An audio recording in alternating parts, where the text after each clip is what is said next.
साथीहरू सेवा गर्न गइरहेछौँ होइन। अनि यहाँ मोमो छ अनि ससेज अनि प्याजी आलुचप चाउमिन अचार पनि छ ल अनि कोक पनि छ अनि आमाको अचारबाट यो डल्ले खोर्सानी अब यहाँ माथि डल्ले खोर्सानी त हाल्नु थियो नि हैन यहाँनिर हालिसक्यौँ अचारमा। तर के छैन हाम्रो यो चाउमिनमा पनि डल्ले खोर्सानी छ अनि यो के अरे अचारमा पनि लास्टैतिर हो। अब हामी चाहिँ मुकबाङ गर्न जाँदैछौँ। जिन्दगीको पहिलोचोटि मुकबाङ हो है गाइस। हेरेर साथ दिनु होला हामीलाई हैन मुकबाङ भन्नाले त खाकै हो जहिले तर यसरी भिडियो चाहिँ कहिले बनाएको थिएन। अनि हामीसँग यता जापानिज चिप्स पनि छ है। यसलाई चाहिँ साइडमा राख्नु हामी यति धेरै मुकबाङ भनेपछि यस्तोले हैन हातले खाँदैन नि त हैन। त्यही भएर आज हामी हातले खान्छौँ। ओके ओके सुरु गरौँ। कहाँबाट सुरु गर्ने? मोमोबाट। ओके यो चाहिँ हामी खानु पर्यो नि त निकालेर त्यही भएर ल सिधै अचार नि त्यही हाल्ने त्यही चोप्टा हुँदैन। जुठो चल्दैन जस्तै गर्छ गाइस। जुठो चाहिँ चल्छ यतै जानु होला अहिले। पनि यही हाल्नु पर्यो एकछिन सँगै खाऊँ न। उसले जसरी खायो त्यही नै खानु पर्यो तर कहाँ यहाँ चोएर फेरि होला होइन। हाम्रो फर्स्ट बाइट हराइसकेको छ चिसो हाम्रो टस पनि नखायो हौ। ल फर्स्ट खानु पाएँ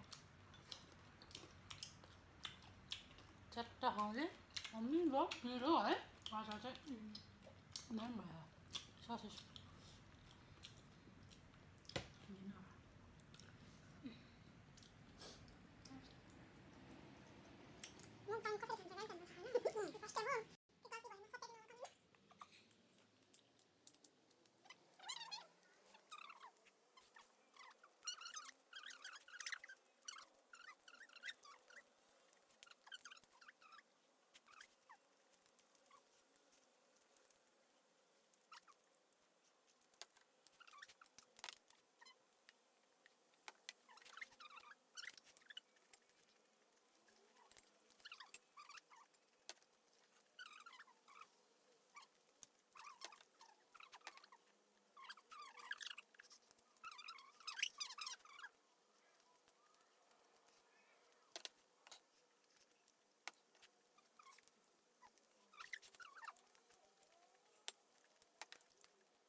गाइस चाहिँ खाइसक्यौँ यो रातो बोक्रा खाएको